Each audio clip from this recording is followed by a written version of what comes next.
event of the fall semester, which is a launch event for Professor Colton Fehr's monograph, Constitutionalizing Criminal Law. So my name is Dr. Richard Milley. I'm the director of the Centre, and I'm delighted and excited to be here today to give Colton's book the reception that I think it deserves. So before we get started, I'd just like to acknowledge that we're gathered here today in Edmonton on Treaty 6 territory. And the Centre accordingly acknowledges and honours the ancestors, traditions and spirit that First Indigenous peoples, including the Cree, Blackfoot, Métis, Nakota Sioux, Iroquois, Dene, Saulteaux and Inuit to this unique gathering place. And in acknowledging the territory that we're on, we also acknowledge that all of us here enjoy the benefits of treaty, and we call upon the spirit and intent of treaty to maintain us in a stronger, more enduring relationship. And of course, we recognize as well that land acknowledgements such as this one are one very small step in the ongoing process of reconciliation in Canada. So, as I already said, I'm excited to be here today to talk about Colton's new book. And what's really at stake in Colton's book is the question of how we translate our felt sense that a criminal law is unjust or wrong or overzealous into constitutional law. And Colton's contention, as we'll learn, is that the Canadian courts have been over-reliant in this regard on one provision, Section 7 of the Charter, and on one mode of judicial reasoning, which Colton describes as instrumental rationality. And what Colton also tells us in his book is that there is another way, although I'm going to leave it to him to explain what that other way is and why it's preferable in many cases to reliance on Section 7. So, with that said, I'd like to introduce Professor Colton Fehr. So Colton is an assistant prof at Thompson Rivers University in Kamloops, and he's a research affiliate with our centre at the Centre for Constitutional Studies. And aside from being the author of Constitutionalizing Criminal Law, Colton is also the author of, I believe, several dozen law review articles, which have appeared in pretty much every major law review and journal in Canada. So we're delighted to have Colton here today to talk about his wonderful new book. And I hope that everyone here will join me in putting your hands together and welcoming Colton to the U of A again.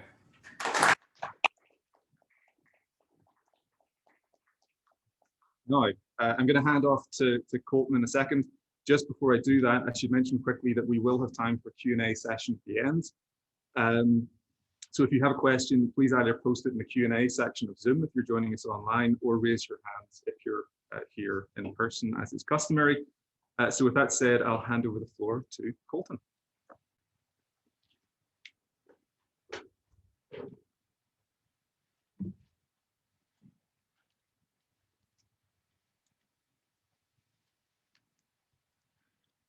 Well, thank you, Richard, for your kind introduction, and thank you as well to everyone in the virtual and live audience for attending today.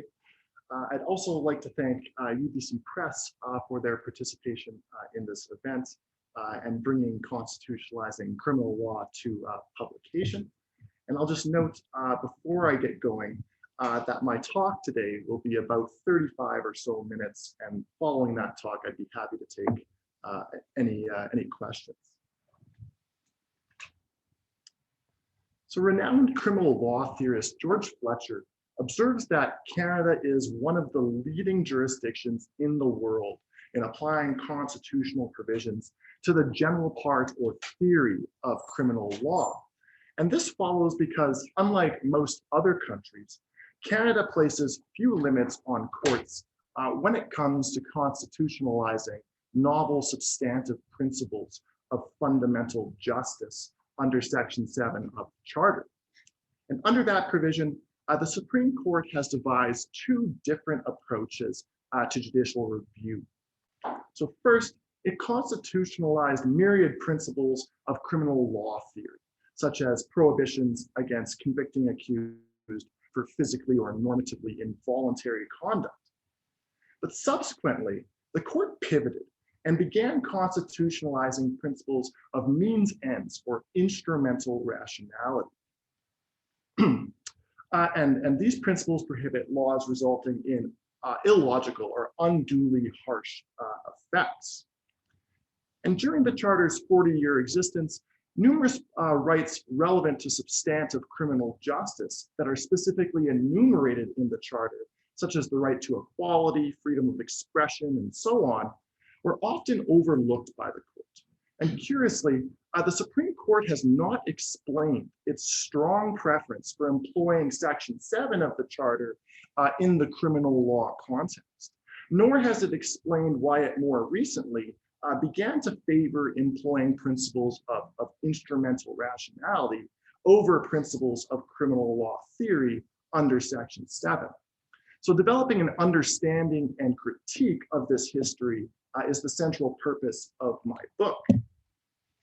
And in my view, the court had specific objectives in mind under each approach to Section 7 review.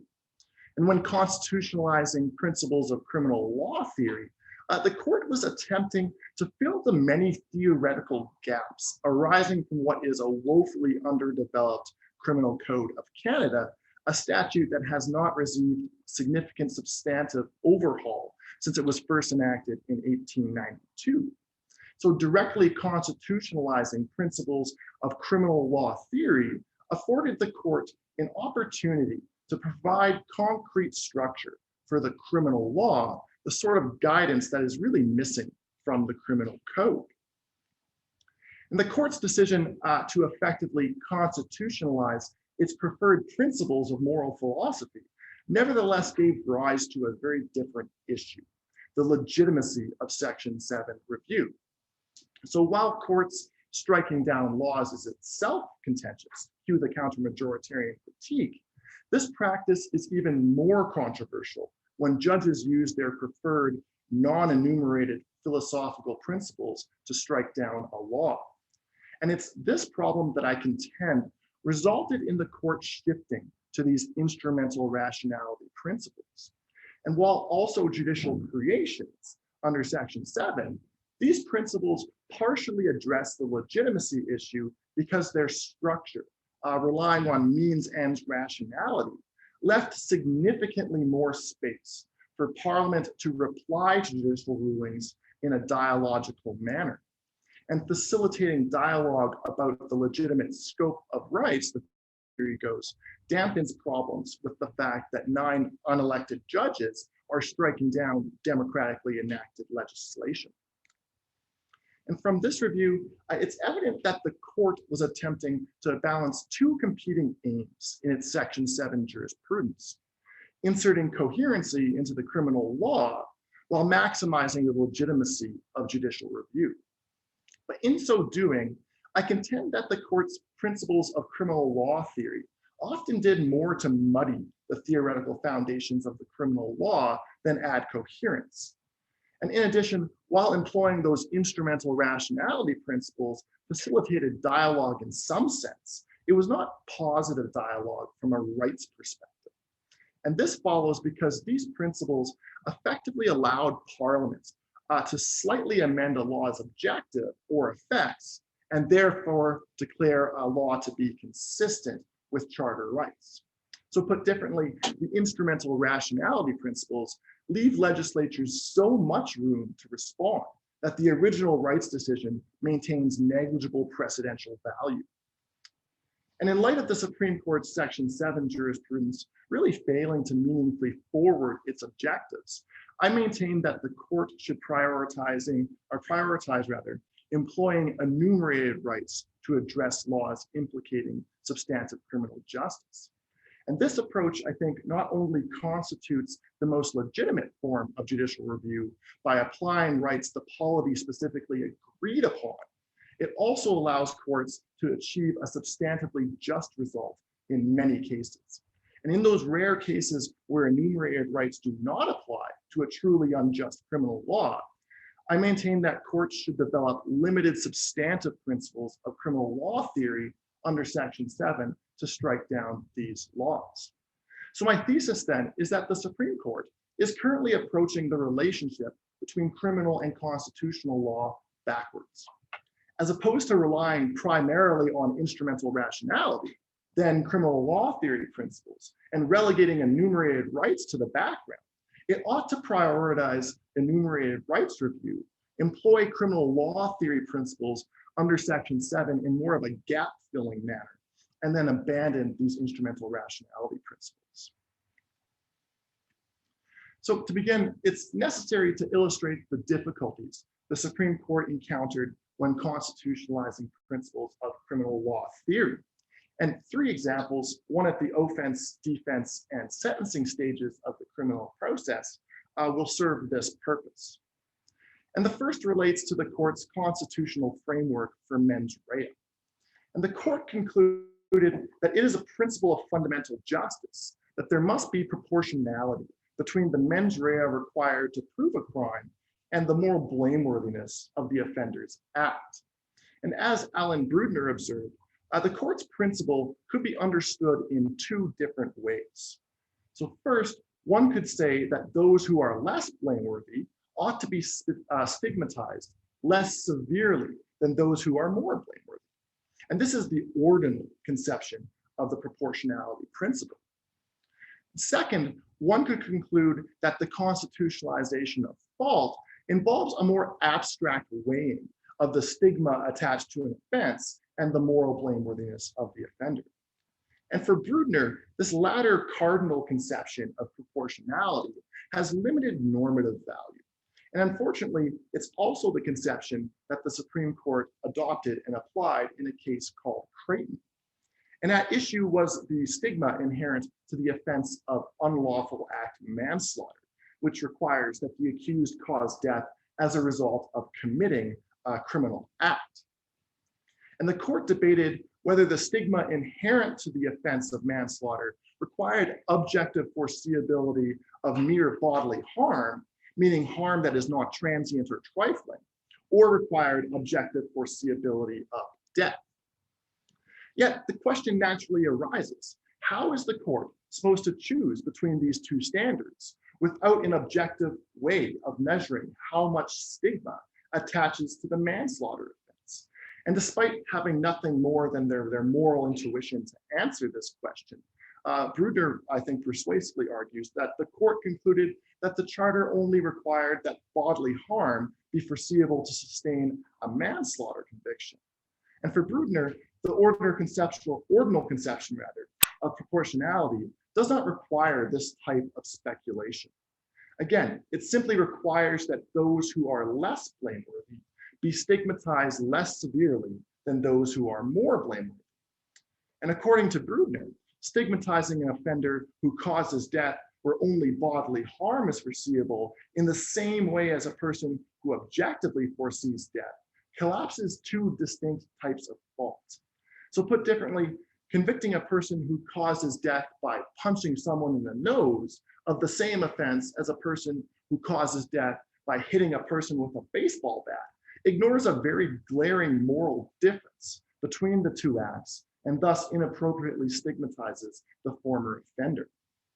And this ordinal conception of proportionality is coherent, I think, as it forgoes the need for courts to speculate as to what level of stigma is appropriate for an offense without a reasonable foundation to answer that question.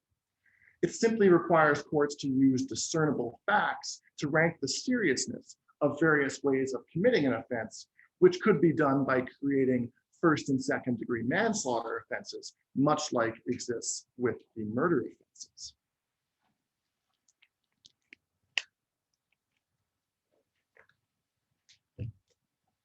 And the court's constitutionalization of the moral involuntariness principle is illustrative of its difficulties constitutionally structuring criminal defenses. So the moral involuntariness principle is reasonably thought to underlie excuse-based defenses. And this principle is, in short, described as being relevant when an accused has no realistic choice but to commit an offense. And unfortunately, the court's constitutionalization of the moral involuntariness principle blurred the line between the two main categories of defense, justification and excuse. And this followed because the court included a utilitarian proportionality principle, or requirement rather, in the moral involuntariness principle. And although the court maintained that the proportionality requirement derived from George Fletcher's development of the moral involuntariness principle, this was plainly incorrect. So the court relied on the following passage from Fletcher's work, and I'll quote, "If the gap between the harm done and the benefit accrued becomes too great, the act is more likely to appear voluntary and therefore inexcusable." And as an example, Fletcher noted that an absence of proportionality would be dispositive in a case where an accused is told to blow up a city to avoid a broken finger. However, this example and the quote I cited do not in any way suggest that proportionality is anything more than a threshold consideration that might be used to dispose of obvious cases. Requiring proportionality is therefore contrary to Fletcher's conception of moral involuntariness, the very theorist the court purported to rely upon in constitutionalizing excuse-based offenses. And equally important, scholars question the inclusion of proportionality on normative grounds. And this critique is illustrated by considering the classic kill or be killed duress scenario. If the accused kills one person to save her life, the accused's actions are proportionate, arguably. However, if she must kill two people to preserve her life, her actions are disproportionate. Yet the effect on the accused's will, the central focus of the moral involuntariness principle, is the same in both circumstances, as the accused has no more of a realistic choice to preserve herself in either scenario. And to conclude otherwise imposes a moral requirement into the principle that is inconsistent with its conceptual basis, excusing wrongful conduct. As Stephen Coughlin summarized, inclusion of a proportionality requirement resulted in the moral involuntariness principle being treated in terms more readily analyzable as a justification. And numerous other scholars have expressed similar confusion and criticized the court for blurring the line between the two main defense categories: excuse which doesn't require proportionality between the harms caused and averted, and instead requires that the constraints on the accused's actions deny the accused any realistic choice but to commit a crime. And then justifications, which are driven by the proportionality between harms caused and averted, and as a result, place far less emphasis on the impact of a threat on the accused's will. And a final example arises from the Supreme Court's refusal to constitutionalize the proportionality principle in sentencing. And this principle requires that sentences be crafted using factors that are relevant to the moral blameworthiness of the offender. And under its sentencing jurisprudence, the court determined that proportionality in sentencing was an organizing principle. And this followed given the proportionality principle's direct relationship with the fundamental purpose of sentencing, the maintenance of a just, peaceful, and safe society through the imposition of just sanctions. And for this reason, Justice Lebel in Italy concluded in Obiter that proportionality in sentencing could aptly be described as a principle of fundamental justice under Section 7, comments that were repeated 2 years later in Anderson and endorsed by numerous leading scholars. But given the obiter nature of the court's comments, it was asked to constitutionalize the proportionality principle in the Queen Insofars de Marcelli. And the constitutional challenge arose as a result of restrictions placed on the practice of granting enhanced credit for time spent in pretrial custody under the criminal code. And effectively, the enhanced credit was not applicable if the judge stated on the record that her primary reason for denying bail arose from the accused's criminal record. And the problem can be illustrated by considering two identical offenders. The first applies for bail and is denied because of the offender's record. And the second does not apply for bail, thereby affording the judge no opportunity to explain why the offender is remanded for trial. And only that latter offender would be eligible for enhanced credit for time served on remand and thus entitled to receive a shorter sentence. So granting identical offenders different sentences based on a consideration whether they applied for bail that has nothing to do with the moral blameworthiness of the offender's conduct constituted a clear breach of the proportionality principle in sentencing. And employing this rationale, the Ontario Court of Appeal had found that proportionality in sentencing entitles an offender to a process directed at a just sentence and prevents Parliament from making sentencing contingent on factors unrelated to the determination of a fit sentence.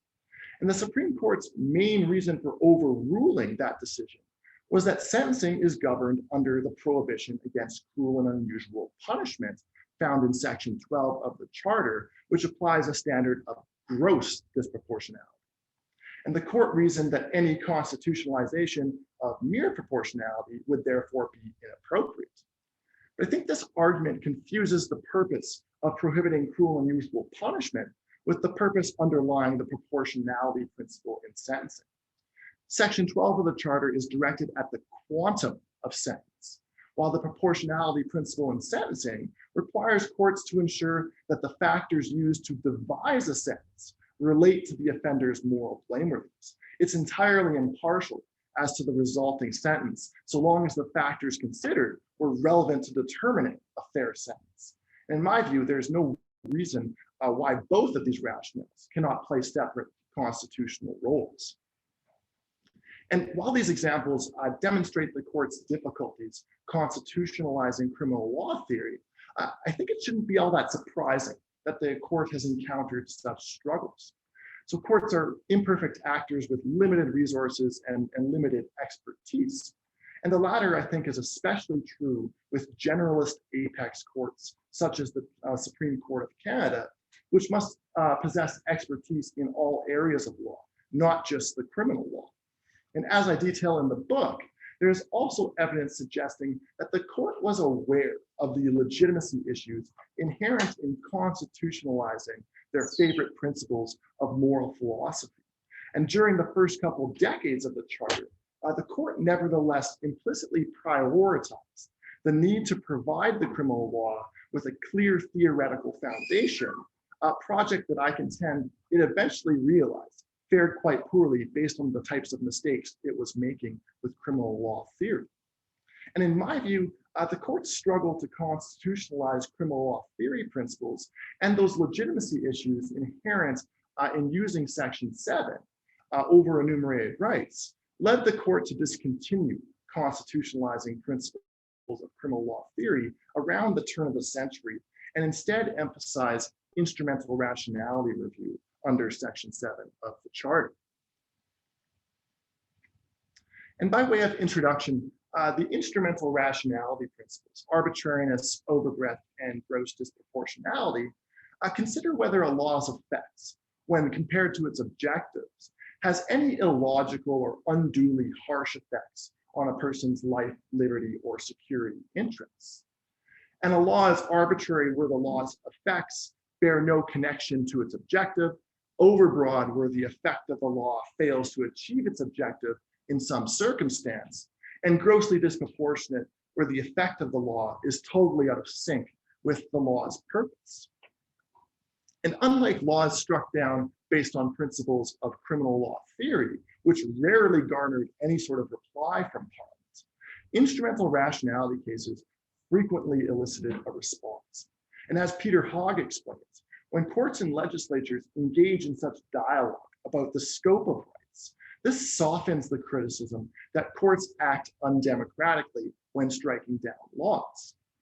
But the instrumental rationality principles are nevertheless problematic because of the type of dialogue they encourage. So when a law is struck down using a principle of moral philosophy under Section 7, the legislature is provided a no-go zone absent Section 1 justification that is relatively clear as far as constitutional rights go. However, when a law is instrumentally irrational, it's open to the legislature to respond by slightly modifying the law's effects or objective. So put differently, the legislature is given the opportunity to almost dismiss the prior precedent by confining the ruling to its highly specific circumstances. And in my view, this approach comes with a very high price, complex, costly, and time-consuming relitigation of important rights issues. And I'll use two recent examples to illustrate this point. The first derives from a constitutional challenge to Parliament's rules governing the practice of solitary confinement. And these rules previously allowed for prisoners to be placed in isolation for 22 hours a day for an indefinite amount of time, which constituted solitary confinement pursuant to the internationally adopted Mandela rules. And the Ontario and British Columbia Courts of Appeal found this scheme to be overbroad, grossly disproportionate, and to constitute a cruel and unusual method of punishment. And in short, the use of solitary confinement was found to cause serious physical and mental harms to inmates, contrary and grossly disproportionate to the impugned law's ability to achieve its aim of increasing institutional security. And despite being granted leave to appeal by the Supreme Court, the Crown later abandoned its appeals because Parliament passed Bill C-83 in the interim. And that legislation adopted what it called structured intervention units, which provide 2 additional hours of time outside of solitary confinement per day, during which the prisoner must have human contact. Importantly, though, indefinite solitary confinement is still permitted under the new legislation. And unfortunately, there's just no evidence in the parliamentary record that the changes made avoid the harsh consequences of indefinite solitary confinement. And as a result, Adelina Iftin suggests that these provisions likely strike an unconstitutional balance for similar reasons to those raised by the Ontario and BC Courts of Appeal. And by foregoing its appeals, the federal government not only ensured a new round of litigation would be required, it strongly implied that it can ignore prior precedents by slightly modifying the law without any evidence as to whether the problematic effects of the law are actually avoided. And given the new context within which the instrumental rationality analysis must be undertaken, though, it's not clear that Parliament's laws violate Section 7 of the Charter. Some future applicant will have to establish, probably using costly empirical evidence, that the additional 2 hours of time outside of solitary confinement per day and the requirement to facilitate human contact is incapable of avoiding the harsh consequences of indefinite solitary confinement. And in my view, allowing legislatures to easily contend that their reply law is not clearly violative of a constitutional right is an unfortunate aspect of instrumental rationality review. And this follows because it's much easier for a legislature to pass a politically charged reply law if it can say it doesn't violate rights, than if the legislature must admit a rights violation and claim that its law is justifiable for policy reasons under Section 1 of the Charter.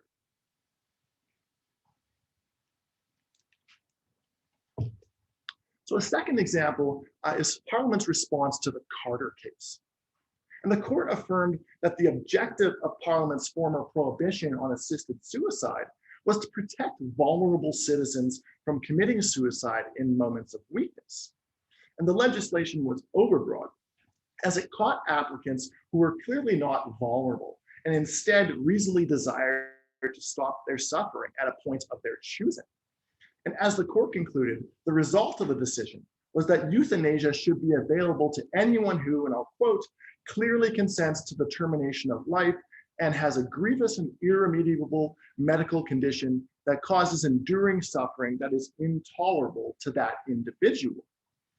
But Parliament's reply legislation, although allowing for euthanasia, contradicted Carter in a key respect. It required reasonable foreseeability of death. Yet there's no mention in Carter that foreseeability of death is as a prerequisite for receiving euthanasia.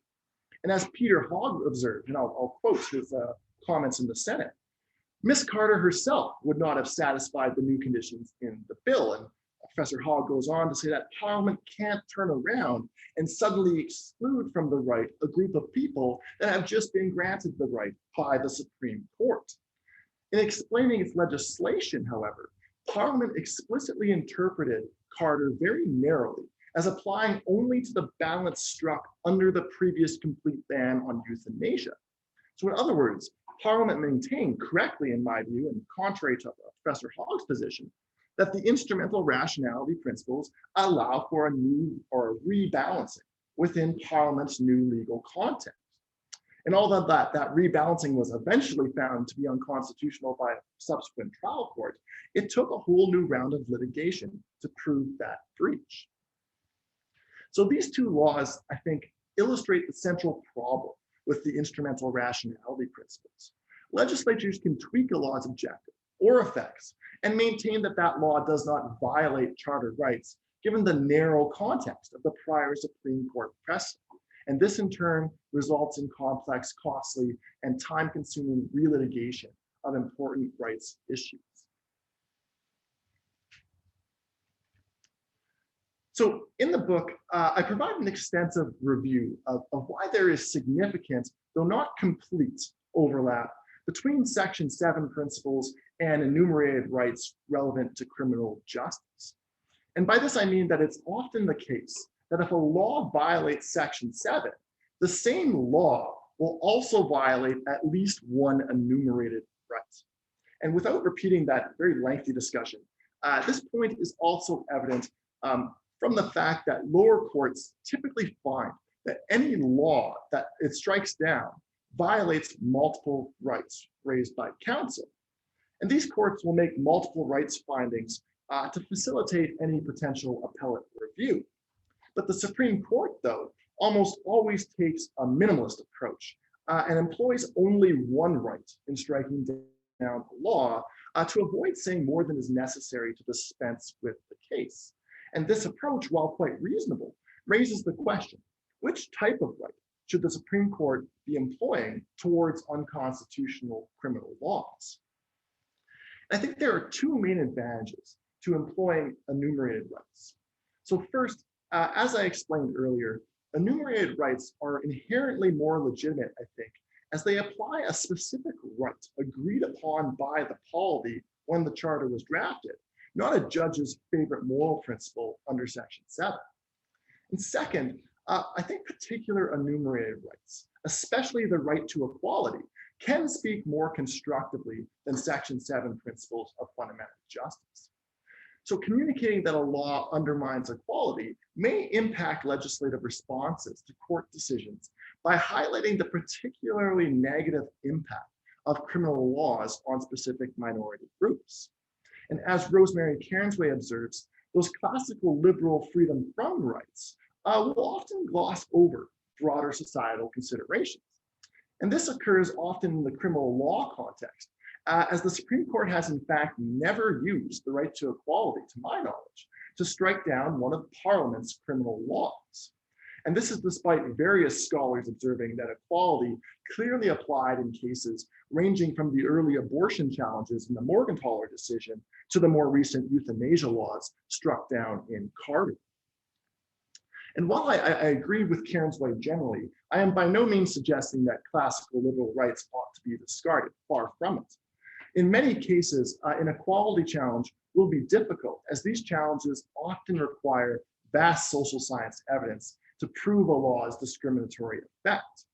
And if litigants cannot afford such evidence, which is going to happen often in the context of the criminal law, given your average criminal defendant is typically impoverished, it makes sense to rely upon those classic liberal rights to challenge a law where the law is truly unjust. Though where feasible, I would emphasize using liberal rights enumerated in the Charter before resorting to Section 7 review. And even if adequate evidence is available, demonstrating that a law violates equality may often prove difficult to conceptualize. As Chief Justice McLaughlin concludes, the equality right has proven to be, and I'll quote, the most difficult right to implement. And this follows because in many cases, the equality challenge implicates the adverse effects branch of the court's equality jurisprudence, an area of law that has been subject to repeated relitigation and revision. And a particularly illustrative example of the challenges arising in employing the court's equality jurisprudence is the Ontario Court of Appeal's recent decision in Sharma, which was recently heard by the Supreme Court. And the case considered the constitutionality of recent amendments to the conditional sentence order or jail in the community provisions of the criminal code. And importantly, this sentencing option was initially enacted alongside the GLADU provision, strongly suggesting that these sentencing provisions were meant to serve the laudable goal of reducing Indigenous over-incarceration. And several years later, however, the availability of conditional sentence orders was reduced by a future parliament.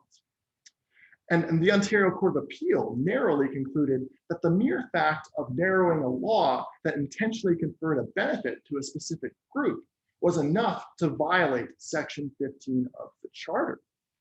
And although narrowing the availability of a conditional sentence order adversely impacts Indigenous people, and again, a policy choice, which I personally don't agree with, I think the court needs to clarify that the Constitution cannot be violated on this basis alone. To conclude otherwise would allow one legislature to constitutionally bind future legislatures by passing its conception of good legislation. If a future legislature is not able to roll back a benefit provided by the first law, then that first law is effectively entrenched under the Constitution. Yet it's a basic tenet of constitutional law that legislatures cannot bind future versions of themselves with mere legislation. There must be something about the legislation standing on its own that undermines the right to equality, a fact that counsel could not establish in Sharma. So hopefully then, the Supreme Court uses the Sharma case to draw this distinction. And if these clarifications were adopted, I think that the right to equality could provide litigants with a more constructive means to engage with the constitutionality of the criminal law than declaring a law unconstitutional because it strikes an illogical or unduly harsh balance between its means and ends. So in short, employing equality as a right can shine a much needed light on the disparate impact of the criminal law on minority groups. But if, however, the court continues to be hesitant to apply the equality right to the criminal law, it might consider infusing equality considerations in other stages of the charter analysis. And most notably, equality may be factored in at the Section 1 stage. As I contend in the book, these considerations should significantly impact the minimal impairment stage of the Section 1 test. If there is evidence that a particular type of prohibition applies in a discriminatory manner, I suggest that the court should assess the law under Section 1 with a stricter degree of scrutiny so as to encourage Parliament to craft criminal laws in a way that is cognizant of its disparate impact on minority communities.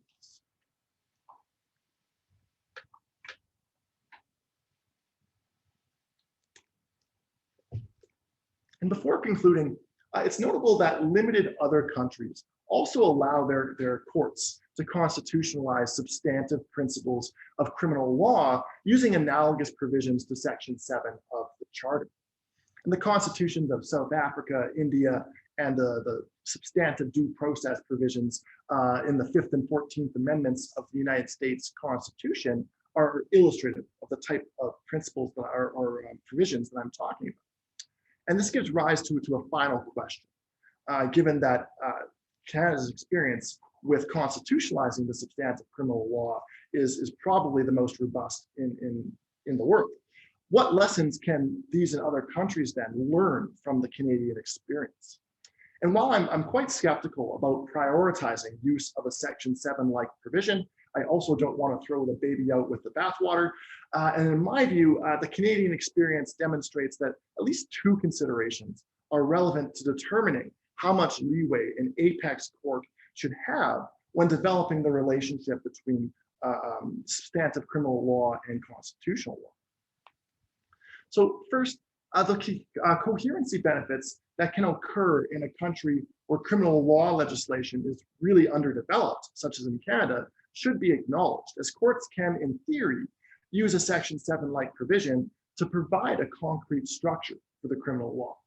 However, weight also ought to be given to the expertise of an apex court in public law.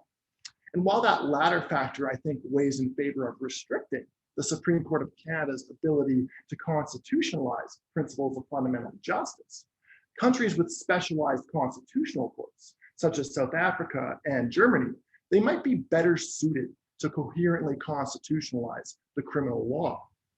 But detailed comparative study of each apex court's jurisprudence would be necessary to confirm that point, but I think it's at least plausible.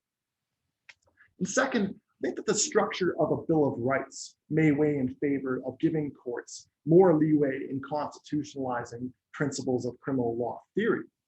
So if legislatures believe a judicial decision is wrong, they may reply under the charter in two ways: by explaining their policy reasons for wanting to uphold a law under Section 1, or more dramatically, by employing the notwithstanding clause.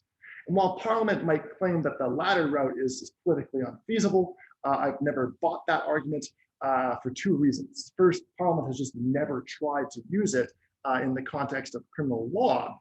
And second, there are very strong majoritarian biases that are particularly acute in the criminal law context, which thus suggests that Parliament could receive support for invoking the notwithstanding clause in response to an unpopular criminal justice decision. And as I detail in the book, by using several surveys from the Angus Reid Institute, there's actually empirical evidence that certain criminal decisions were met with overwhelming disapproval from the polity. And if a legislature can counteract rights decisions under a proportionality or notwithstanding clause provision, I think that the legitimacy concerns with using a Section 7-like provision are at least mitigated, as truly bad decisions can at least be overturned. And if legislatures have those types of powers, courts should be less shy about utilizing Section 7-like provisions as a first resort if they also possess significant expertise in criminal and constitutional law. In any other context, though, especially like in Canada, I think it's better for courts to employ specifically enumerated rights first, given the legitimacy benefits that are inherent in so doing, and using Section 7 in a gap-filling like manner. So thank you very much for listening. I may be reached at cfair@tru.ca, and I'm also happy to take any questions from the live or virtual audience. Again, thank you very much.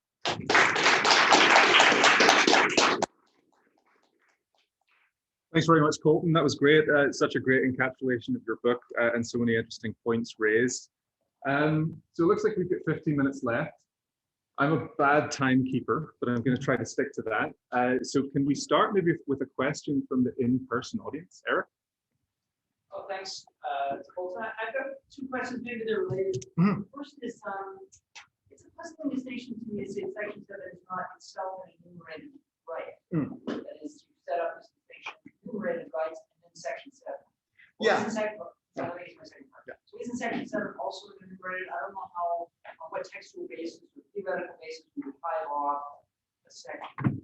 That's question one. And then question two is, you seem keen to do that to get out of what you regard as then kind of moral philosophizing. Remove the analysis of the other enumerated section of the chart. We won't have that, except of course we will just have that, just at a different stage of the analysis, which is the proportionality analysis of section 1. So I'm not sure that gets you anywhere at the end of the day. I'd love to hear your thoughts. Sure, yeah. So I do think that there's a distinction, as much as you're right that Section 7 is enumerated, but the idea of fundamental justice really allows courts to constitutionalize whatever moral philosophical principle that they think is just. When you read the text of a particular right, you're at least bound by that right and the specific wording that the polity employed. So I think that is the distinction that I'm going for when I say enumerated rights, so specifically enumerated rights in the charter, and then fundamental justice, or the concept of fundamental justice. So my apologies if that wasn't clear. And I agree with you on your second comment that we do have to do this proportionality sort of analysis. But it's quite interesting when you look at the history of Section 7 and the responses from Parliament. So when the Supreme Court constitutionalized all these principles of criminal law theory, beginning with the motor vehicle reference, all the way up to around the harm principle debates and now Levine and all those cases, very, very rarely did you see a response from Parliament, because when you constitutionalize the principle of criminal law theory, it's this kind of bright line no-go zone. So when Parliament passes a response, they pretty well have to admit that they're violating a right, and then that they're offering policy reasons for violating the right. I think that under Section 7 Instrumental Rationality Review, you no longer have to do that. You just say, well, that's a really, really confined decision. So I don't have to say that my law violates rights, which I think has political purchase. It makes it easier for a legislature to respond by saying, look, here's my new law, and it doesn't violate rights. Oh, there are all those precedents, sure, but look, I have a new context.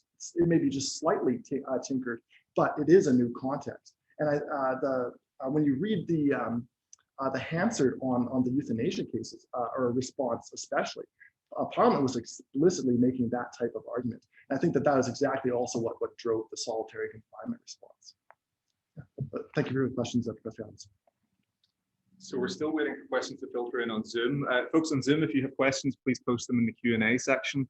Can we take another in person, Brian? So I have to think about this enumerated rights idea. Yeah. But one question that comes to mind is, are you talking about a set group of rights or a set group of rights that evolve with additions in the context of society?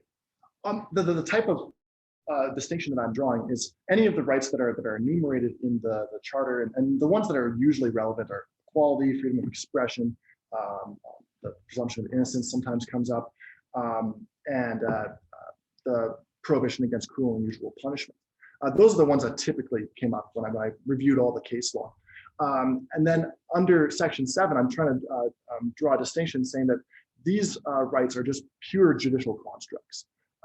So they're not enumerated specifically as a particular type of right. They're just a judicial construct. And these are usually principles of either moral philosophy, criminal law theory, or more recently, because the court very distinctly pivoted around the turn of the century, began stopping with any constitutionalizing any criminal law theory principles, and just said, let's look at means ends rationality. I think it happened around the Malma-Levine case. We reject this arch liberal principle, harm principle, and instead the court says, look, we can't debate about what types of or whether harm exists, but we can say that some types of harms are going to be so dramatically outweighed by the mere fact of using criminal law that will strike an unconstitutional balance. So when the court really just got kind of caught up in the Hart-Devlin debate and said, look, we can't go that far with constitutionalizing principles of criminal law theory, I think it was around that time that you saw the court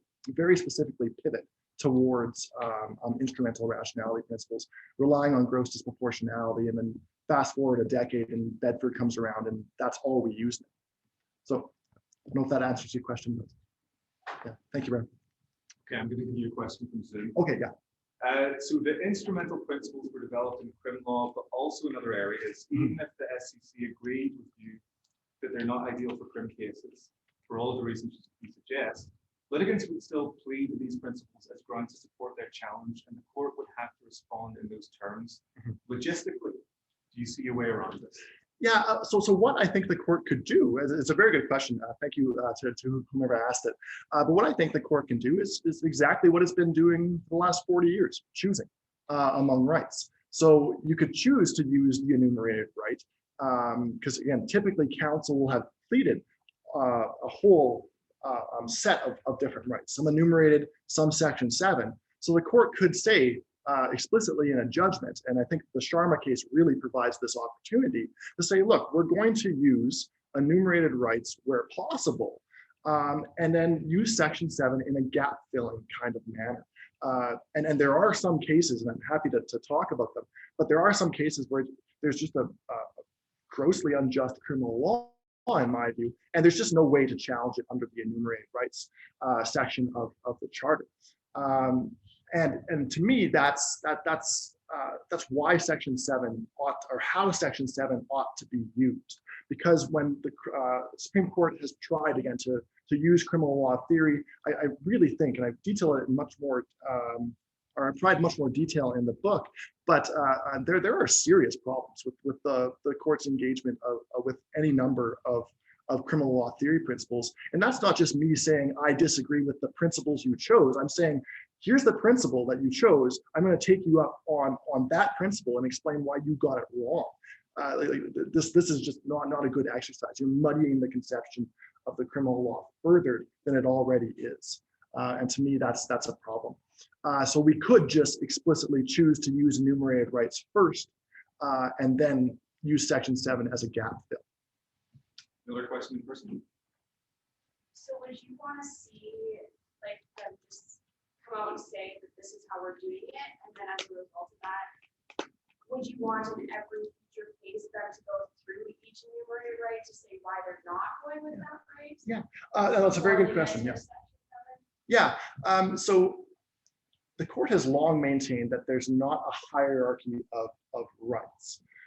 But one might argue, and this argument I know is before the court in Sharma, you might argue that some rights speak in different ways, and it might be more appropriate to use that right. That's not to say that the right's more important than the next right, but you might want to speak in a certain way with a judgment. The right to equality, again, with all the restrictions that I think ought to be placed on it. That could be one way of speaking more constructively about the impact of the criminal law. So I would prefer that they prioritize that type of right. Or if the issue in a case is about punishments, well, let's develop Section 12 of the Charter. It has two main tracks. It allows you to strike down a punishment because it has a grossly disproportionate effect. Almost always used in the context of mandatory minimums, but there's also the method track, which says that your method of punishment or treatment of a person is bad. And something like the solitary confinement cases, you could say solitary confinement is an unconstitutional method, full stop. Now Parliament has a bright line principle to respond to, and they can't do this, oh, I gave you 2 more hours and you have to have human contact, and now everything's fixed. This to me is an absolutely poor response. A very good question. Thank you very much. I think we've got time for 2 more questions. Any other questions?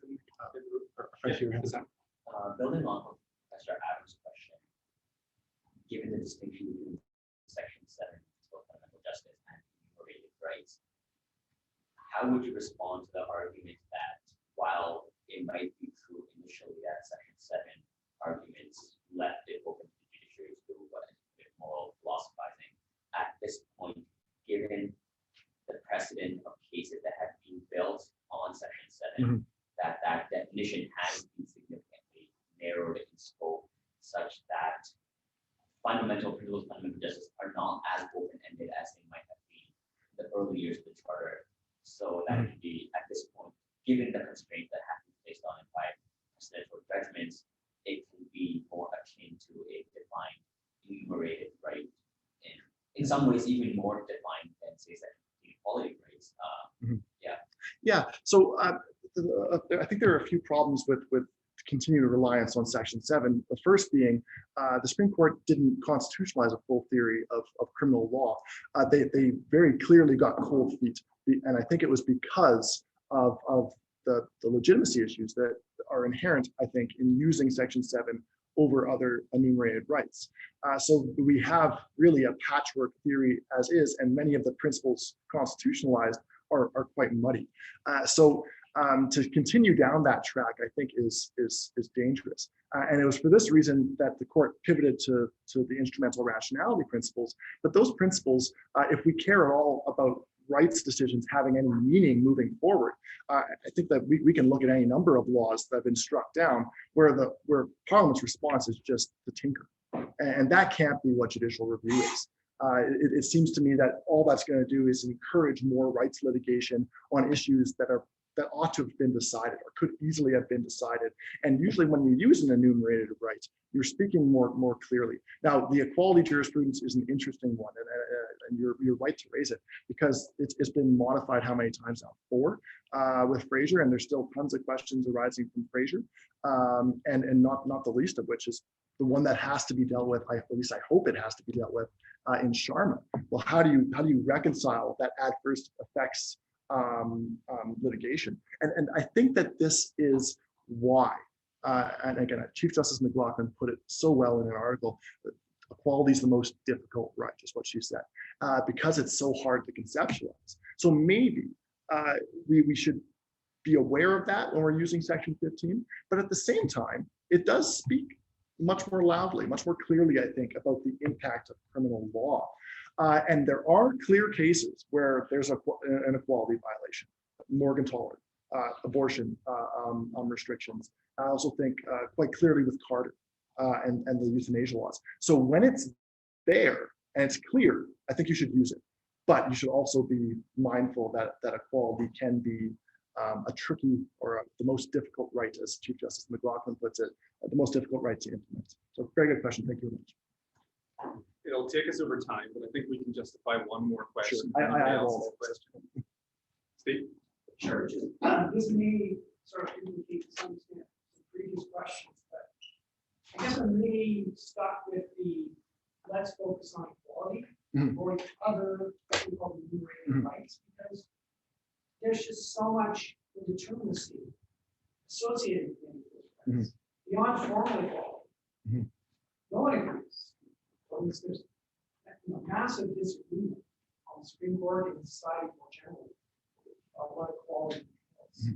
So I guess I'm not sure I can say principles of fundamental justice, even though it's a plural principles, and that invites speculations that fall into that. I guess I'm not necessarily convinced that that is any more politically either coherent or democratically, politically palatable or legitimate than something like equality. We have tremendous fights in this country about needing equality. So why is the focus on equality as being an enumerated right going to buy us more political legitimacy and better counter majority difficulty than relying, for example, either on principles of distributive rationality or on these liberal philosophical principles of substantive. Yeah, and your point is one that I addressed in the book as well. There is obviously an indeterminacy problem with the right to equality as well, but there are other rights, and I use section 12 as one of my main examples. When it's a punishment issue, well, shouldn't we use the punishment provision? And that right is arguably much more determinately conceptualized by the court.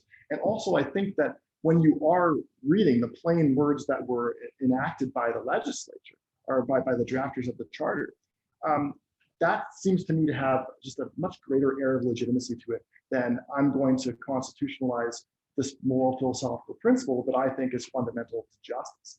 So to me, as much as I agree with your take on the equality jurisprudence, because we all know that has been rehashed again 4 times and counting now or more. But in some cases, it's quite clear. I think the problem is when you're looking at adverse effects discrimination, that you often go down a road that is much less clear. But with the Morgan-Toller decision and the abortion laws, equality rights were pleaded, and it seemed like that was the more sensible or was a pretty clear path to striking down those laws. And same with Carter. Equality again was pleaded. It was used quite easily at the lower courts. And to me, that was a good way of communicating why the law was unconstitutional, other than just saying, well, it's illogical given these objectives or this objective and these ends, that this is a logical legislature to go back. But legislature can go back and just write pretty well whatever it wants, so long as there's a new objective or the effects are tinkered. To me, that really sticks with me because I've seen a few decisions, and to me, the one that's just most glaring is the solitary confinement laws, where the Parliament responds by saying, I can just give you 2 extra hours outside a day and do no studies, have no evidence that gets rid of the harsh impacts of solitary confinement and just allow for indefinite solitary confinement. This is the type of reasoning that I think is highly problematic. It's kind of sounds more like a coordinate construction kind of conception of dialogue, if you will. Than that kind of classic conception that Hogg, Roach, and others endorse. Thank you for the question, Professor Fehr. Well, regrettably, I think that's all we have time for today. So I'd just like to very quickly thank Colton again for the wonderful presentation and for providing such comprehensive, fascinating answers to all the wonderful questions that we got. I'd also like to thank everyone who attended today's talk in person or online on Zoom. And I'd like to thank all of the CCS employees and affiliates who helped make today's event possible, including Aubrey Abaya, Zara Ahmed, Tina Tai, and Hassan Ahmed. So a huge thank you to all of you. And we look forward to seeing everyone again for our next event, which will be a Zoom-only panel on free speech. That's actually going to be on this coming Monday at 12:15. So wishing everyone a wonderful weekend, and we'll hopefully see you again.